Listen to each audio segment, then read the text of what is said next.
بالله من الشيطان الرجيم. بسم الله الرحمن الرحيم. الحمد لله رب العالمين الرحمن الرحيم مالك يوم الدين. إياك نعبد وإياك نستعين. اهدنا الصراط المستقيم صراط الذين أنعمت عليهم غير المغضوب عليهم ولا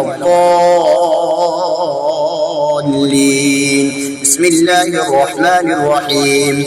سبحان الذي أسرى بعبده ليلا من المسجد الحرام إلى المسجد الأقصى الذي باركنا حوله لنريه من آياتنا إنه هو السميع البصير. وآتينا موسى الكتاب وجعلناه هدى لبني إسرائيل ألا تتخذوا من دوني وكيلا ذرية من حملنا مع نوح إنه كان عبدا شكورا. وقضينا إلى بني إسرائيل في الكتاب لتفسدن في الأرض مرتين ولتعلن علوا كبيرا.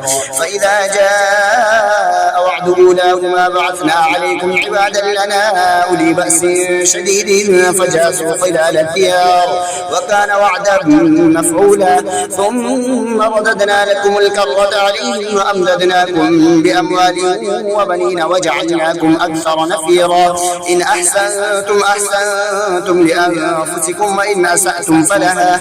فإذا جاء وعد الآخرة ليسوءوا وجوهكم وليدخلوا المسجد كما دخلوه أول مرة وليتبروا ما علوا تتبيرا.